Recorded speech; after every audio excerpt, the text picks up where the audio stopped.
30 minutos. Gloria al nombre del Señor. Bien, hoy en La Verdad en 30 minutos quiero hablar de algo que muy pocas veces de verdad sale a relucir la manera en que quien esta oportunidad lo hace. Sabe, todo el mundo dice que ama, que se casa por amor, que ama a su pareja, que ama a sus hijos, que ama a los familiares, que ama a los amigos. Todo el mundo, paz y amor. Me acuerdo cuando estaban los hippies, paz y amor. Pero sin embargo, mire, esta historia, que es una historia real, verídica, nos va a demostrar a nosotros si es verdad que amamos o si es todo mentira. Es casualmente la historia de un matrimonio cristiano. La historia de la extraordinaria devoción de una mujer para con su marido, que él mereciera o no tanto amor, o los motivos que lo movieron a obrar como lo hizo no tienen importancia, porque acá la que muestra el gran amor en sí es la mujer. Esta historia comienza en el principio, ya por los años 1950, en el pequeño apartamento que el matrimonio Taylor tenía en Massachusetts. Edith, que ya llevaba 23 años de casada con Carl, tenía la certeza de ser la mujer más afortunada del barrio. Su corazón todavía saltaba de alegría cuando él entraba en la habitación. En cuanto a Carl, daba toda la impresión de un hombre enamorado de su esposa. Si su trabajo en un almacén del gobierno lo obligaba a salir del pueblo, escribía a Edith todas las noches, le enviaba modestos presentes desde cada lugar que visitaba. Año 1950, recuerden.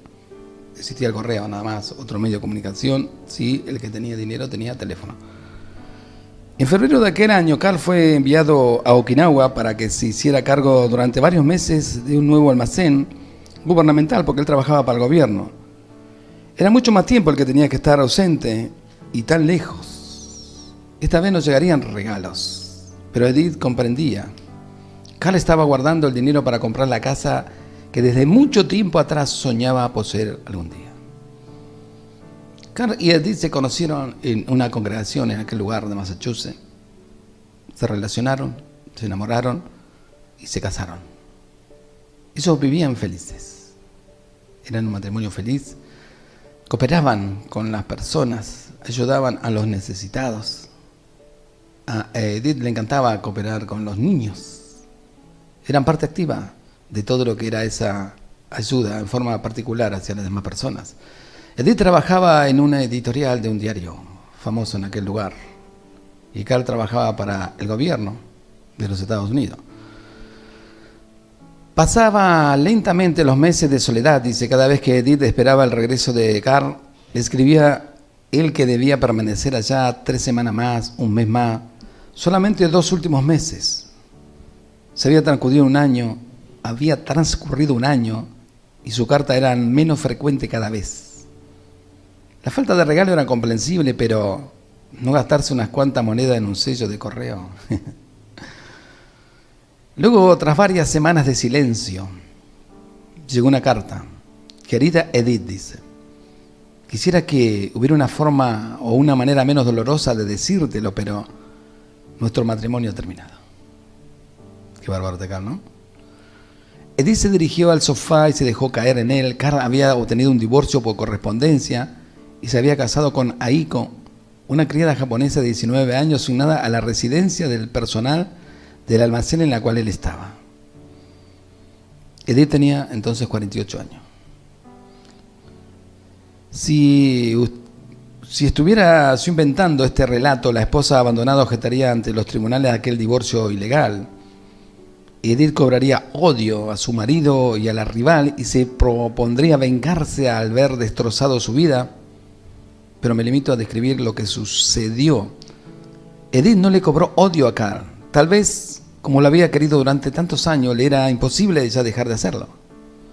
Pudo imaginar la situación. A Carl, que se sentía solitario, estaba en constante proximidad con la japonesita, pero aún así Carl no había tomado el camino más fácil y menos decente. Había preferido divorciarse a aprovecharse de una muchacha humilde. Lo único que Edith juzgaba imposible de creer era que él hubiese dejado de quererla, de amarla. Y sabe, ella se propuso que algún día De algún modo, Carl volvería a su lado. Qué bárbaro, ¿no? Edith ordenó su existencia en torno a tal idea, escribió a Carl y le pidió que no dejara de enviarle noticias suyas. Así recibió con el tiempo la nueva de que él y Aiko esperaban un niño, cosa que nunca pudo tener porque con Edith no podía tener hijos. Bien, así que recibió el tiempo la primera que esperaban un niño. María nació en 1951 y Ellen en 1953. Edith envió regalo para las dos y le dijo que le dijera a la esposa que ella era la tía, que siempre iba a estar presente. Qué grande, ¿no? Seguía escribiendo a Cáliz y le contestaba. A Ellen le había dado el primer diente, Aiko hablaba ya mejor el inglés, él había disminuido de peso y entonces llegó la terrible noticia. Carl padecía de cáncer de pulmón y se moría. Sus últimas cartas reflejaban el miedo tremendo, no por él mismo, sino por Aiko y las dos niñas. Carl había empezado a ahorrar para enviarlas a una escuela en los Estados Unidos, pero todo se le iba en la cuenta del hospital. Y la pregunta de Carl era qué sería de ella cuando ella no esté. Edith comprendió que el último presente que podía hacerle a Carl sería el devolverle la paz en el espíritu. Le escribió pues que si Aiko estaba dispuesta, ella sería a cargo de María y de Ellen y las creería acá en Massachusetts. Pasaron muchos meses desde la muerte de Carl y Aiko se resistía a separarse de las niñas, que representaban todo su bien en la vida.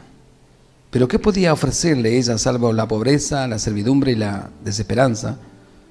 Y en noviembre de 1956 la envió al lado de la querida tía Edith. Qué terrible, ¿no? Bien sabía Edith que a los 54 años le iba a resultar difícil servir de madre a dos criaturas, una de 5 y a la otra de 3. No había pensado en que durante el tiempo pasado, desde que Carl murió, ambas habían olvidado el poco inglés que sabían. Pero las niñas sorprendieron rápidamente.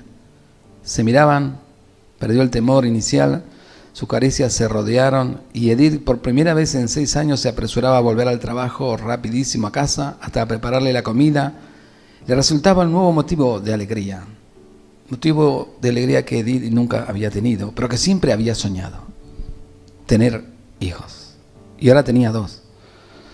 Más triste era el momento que llegaba las cartas de Aiko. Decía: tía, dígame qué hacen si Ellen o María lloran o están contentas. En el inglés rudimentario de Aiko. Edith adivinaba su soledad y ya sabía ella lo que era la soledad y comprendió lo que debía hacer, que era traer allí a la madre. ¡Wow! ¡Qué extraordinario!, ¿no? Ya se había traído a las hijas, que eran de Carl, pero ahora iba a traer a la madre a la que...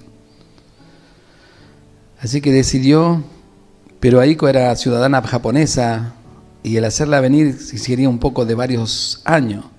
Fue entonces cuando Edith Taylor me escribió para preguntarme si podía hacer algo en su favor. Narré el caso en una sección periodística, otros hicieron su parte, se elevaron varias peticiones a las autoridades de migración y en agosto de 1958 se autorizó la entrada de Aiko Taylor. Cuando el avión aterrizaba en el aeropuerto internacional de Nueva York, Edith tuvo un momento de pánico y se llegaba a tomar odio a esa mujer que le había arrebatado su marido, se preguntaba. El último pasajero que descendió del avión era una muchacha tan pequeña y delgada que al principio de él le creció una niña. Allí seguía aferrada a la baranda y Edith comprendió que si ella había tenido miedo, Aiko estaba casi aterrorizada. Edith la llamó por su nombre y ella vino corriendo y se echó en sus brazos. Mientras se abrazaba, le asaltó a Edith un pensamiento extraordinario y dijo: yo oraba para que Carl volviera y ha vuelto al fin en su dulce hijita y en esta dulce muchacha a la que él quiso. Ayúdame, Dios mío, a quererla y amarla como amé a Carl y a las niñas. Y después dice, hoy 7 años después de la aparición, ¿no? Aiko Taylor y las 2 niñas viven juntas en el mismo apartamento que la tía Edith, y ella está muy orgullosa de ser la otra madre de María, destacada alumna del 9º grado, y de Ellen, que asiste a la escuela de ballet de Boston. Aiko habla ya bien el inglés y se propone irse el año entrante a Japón para visitar a su familia. Y Edith me ha escrito: aunque Dios se llevó al ser quien yo quería muchísimo, me ha dado a otros 3 a quienes brindarle mi cariño y mi gratitud hacia ese gran Dios es infinita. El artículo salió en las elecciones de Reader de su 60 aniversario. Dice, ¿querríamos o seríamos capaces de un amor tan grande? ¿Sabe? Una de las cosas que le dijo a este hermano, que fue el que narró la historia de Edith, es que él jamás le diga quién era ella hasta el día que ella se muera. O sea que durante todo ese tiempo era la tía Edith para las niñas que se criaron con ella, la educaron, se recibieron. Y lo mismo pasa con las madres de las niñas. Y ella jamás de los jamás se renegó de eso, sino que se sentía feliz, contenta. Por primera vez su casa tenía alegría, había gente, había niños, habían crecido, se preocupaba por eso. Salían a pasear, iban a comer, las llevaba al teatro, a las niñas y a la madre. Hasta que un día, lógico, la vida ya le pasó la factura a Edith y ya estaba enferma. Y llegó ese gran día que partió a la presencia de Dios. Y no fue ese día exactamente, porque fue un día de tristeza para las niñas saber que esa tía, supuestamente, que lo dio todo por ello, que hizo todo por ello junto por la madre también, había partido a la presencia de Dios. Mire qué extraordinario, porque tanto las niñas como la madre, Aiko, ellos se convirtieron a Cristo a través de lo que Edith era. Y cuando pasó la vida, después de un año, recién este compañero editor de Edith fue a sentarse con ellos y le contó quién de verdad era esa mujer. Ella dejó todo lo que tenía a nombre de las niñas, tanto su casa, sus bienes y todo eso quedó a nombre de las niñas para que ellas pudieran disfrutar y que en la vida no le falte nada. Y yo me pregunto, ¿seríamos capaces de un amor tan grande como ese? Cuando leemos en la Biblia que dice, porque de tal manera amó Dios al mundo, de tal manera no nos entra en el cerebro que las dimensiones no nos entran. Pero de verdad Dios tuvo que amarnos mucho, y mucho más de lo que nosotros amamos a las personas. Porque muchas veces decimos que amamos, pero cuando vienen los problemas y las dificultades nos damos cuenta que en realidad nunca fue amor. Porque amar a alguien porque le va bien, y porque está bien, o porque está sano, lo cualquiera lo hace.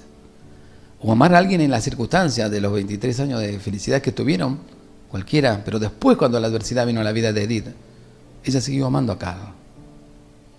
¿Entendió cuál pudo haber sido la situación? Y Dios la recompensó, porque le devolvió en esas dos niñas, a quien fue su esposo, y le dio mucho más de lo que ella pretendía. ¿Sabe? Dios tiene planes que si nosotros aprendemos a manejarnos a través del Espíritu Santo, Él puede cambiarlos para la gloria de su nombre y convertirnos en hombres y mujeres felices de verdad. El problema es que nosotros hasta el día de hoy creo que no hemos aprendido a amar como Dios quiere que amemos. Porque si Dios dice la palabra de Dios que nos amó aún cuando estábamos muertos en nuestros delitos y pecados, ¿quiénes éramos nosotros para merecer eso? Y nosotros a veces juzgamos a la ligera y decimos, aquel ya no es digno de mi amor, ni aquel es digno de mi tiempo, ni el otro, ni aquel no, ya está listo. Cuando la realidad es que si hay algo extraordinario que siempre admiro es que Dios es amor, no tiene amor, Dios es. Porque si Dios tuviera, con todos los desastres que hacemos nosotros a esta altura, ya no tendría más. Pero doy gloria a Dios porque Él es amor. Así que ese es el reto. ¿Sería capaz de un amor tan grande? Piénselo. Gloria al nombre del Señor.